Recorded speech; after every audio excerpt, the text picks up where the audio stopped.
মানে পুজোর আগে আমরা মিনিমাম 2 মাসের তো লাগবেই, যত ফার্স্টই হোক 2 মাস লাগবো।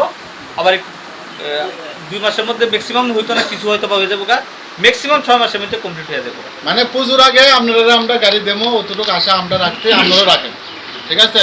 আর বাদ বাকি যেটা হইব তো আপনারা সঙ্গে নিয়ে হইব, ঠিক আছে? এনে আপনার প্রতি একটু বিশ্বাস রাখেন, কোনো সমস্যা নেই।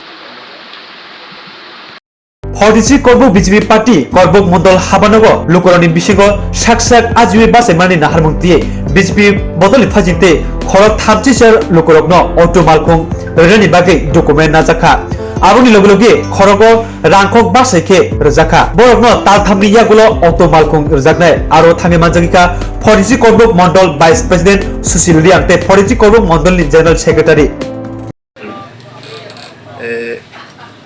যে যারা বেকার জীবনকে স্বাবলম্বী করার জন্য ভারতীয় জনতা পার্টির মাধ্যমে তাকে স্বাবলম্বী কীভাবে করা যায় সেই লক্ষ্যে আজকে ভারতীয় জনতা পার্টি সবাই প্রতি বুথে 5 জন 3 জন করে আমরা কাগজ জমা নিয়েছি।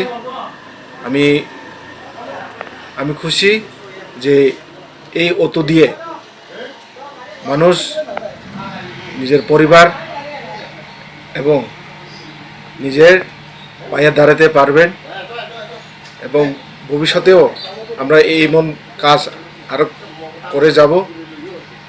তাই এতটুকু আমার বলা।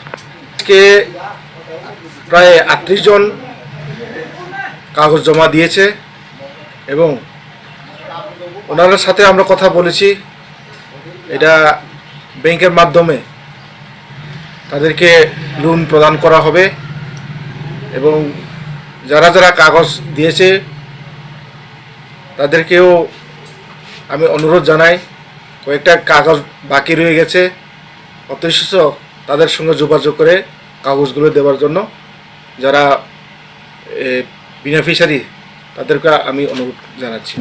অনুমানিক প্রায় 3 মাসের পরে দুর্গাপূজার আগে অতটা পেয়ে যেতে পারে। আমার সাথে আছে করবক মন্ডলের জিএস অবিন্দ্র রিয়াং, আমি করবক মন্ডলের কোষাধ্যক্ষ। 3 মাসের পরে দুর্গাপূজার আগে অতটা পেয়ে যেতে পারে।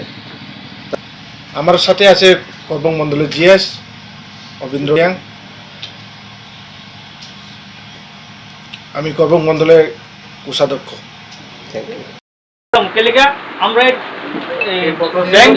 প্রসেসিং কমপ্লিট করতে গিয়ে সেটা কিন্তু যে টাকাটা নিতেছে এটা কিন্তু আমরা লেখা নিতেছি না। এই টাকাটা দেবো প্রজেক্ট বানাইতে, এমএসএমই করতে, সবকিছু করে যখন সাবমিট করুম তখন ডিএসসি থেকে দেবো ব্যাংকে। ব্যাংক ভেরিফিকেশন করব যে তোমার লোন দিমুনি। এবার ব্যাংক ভেরিফিকেশনের আগে কিন্তু টাকা সব খরচা করে দিই। এবার ওই সময় যদি কেউ ব্যাংকের লেনদেনের কারণে রিজেক্ট হয়, আমরা খরচা কিন্তু আমরা করে লাইছি, হ্যাঁ আমরা রিটার্ন দিতে পারতাম না। বাট এক্ষণে যদি কয় যে হ্যাঁ আমার তো দাদা আপনারা নিজেরা দরকার বলে প্রয়োজনে ব্যাংকে যান, যাই সেটা কথা কন যে আমার সিভিল কতটুকু আছে। যেমন এখন একটা ছেলে জানলা দিয়ে সেটা সিভিল দেখা গেছে, আপনারা নিজেরা সিভিল কত নিজেরাই চেক করতে পারেন, প্রয়োজনে নিজেরা চেক করেন। কেউ যদি মনে হয় যে না আমার সিভিল 600-র নিচে, ফিগারটা মনে রাখেন 600, যদি 600-এর নিচে থাকে তাহলে কথা করেন আপনার সঙ্গে, আর যদি 600-এর উপরে থাকে তাহলে নিশ্চিত থাকেন লোন পাইবেন। আর 600-এর উপরে যদি কেউ থাকে সিভিল, এরপরে যদি অটো না পান তাহলে আমি পুরো টাকা ফেরত দেবো। কিন্তু কেউ সিভিল স্কোর যদি 600-র নিচে থাকে সেটা লোন আমরা করাতে কষ্ট হইব। 550 থেকে 600 অব্দি কষ্ট করাইলাও যা, 550 নিচে হইলে হইতই না।